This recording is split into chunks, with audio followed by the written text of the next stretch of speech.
Polisi akhirnya mengungkap kasus pembunuhan pengacara asal Purwokerto berinisial AM yang ditemukan tewas terkubur di alas Kubang Kangkung, Kawunganten, Cilacap, Jawa Tengah. Hasil penyelidikan, polisi menetapkan 2 orang tersangka dan salah satunya sebagai eksekutor.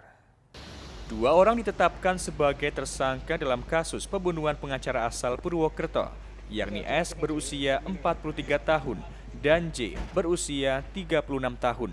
Keduanya merupakan saudara tiri dan warga Jeruk Legi Wetan, Kabupaten Cilacap. Keduanya digelandang ke Mapolresta Cilacap untuk penyidikan lebih lanjut.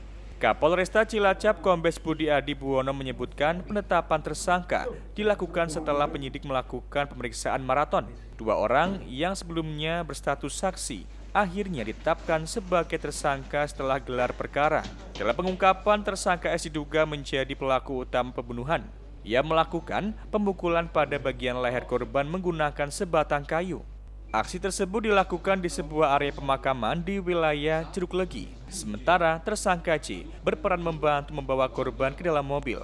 Setelah korban dipastikan meninggal dunia, kedua tersangka kemudian membawa jasad AM ke wilayah Kawunganten. Jasad korban dikuburkan di kawasan alas Kubang Kangkung, lokasi terpencil yang sempat menyulitkan proses pencarian. Polisi mengungkap tersangka sempat menyiapkan sejumlah lokasi untuk menghilangkan jejak. Dari hasil pemeriksaan, setidaknya ada 7 lokasi yang disiapkan oleh tersangka, tersebar dari wilayah Jeruk Legi hingga Kawunganten. Namun eksekusi dilakukan di Jeruk Legi, sementara jasad korban dibuang dan dikuburkan di Kawunganten. Jadi ada 2 tersangka rekan-rekan, yaitu inisial S dan J. Ya, jadi tadinya saksi sudah kita tingkatkan menjadi tersangka. Perannya apa mereka?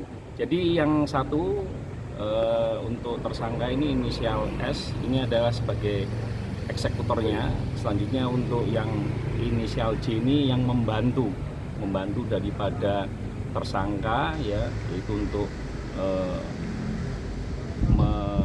mengangkat korban ke dalam mobil korban. Jadi seperti itu.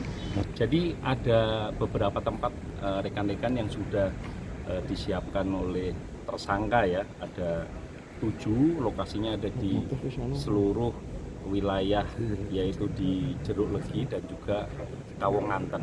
Jadi memang untuk lokasi eksekusinya ini ada di Jeruk Legi, ya, di suatu tempat ada pemakaman di Jeruk Legi. Inti untuk tempat membuang jasad korban ini ada di Kawunganten. Hingga kini, polisi masih terus mendalami motif pembunuhan. Pemeriksaan terhadap para saksi dilakukan secara maraton guna mengungkap secara utuh latar belakang kasus yang menggemparkan ini. Kasus ini menyita perhatian publik, mengingat korban merupakan seorang pengacara yang sempat dinyatakan hilang secara misterius sebelum akhirnya ditemukan tak bernyawa. Polisi memastikan proses penyelidikan akan terus berlanjut hingga seluruh fakta terungkap. Dari Cilacap, Tim Liputan Satelit TV mewartakan.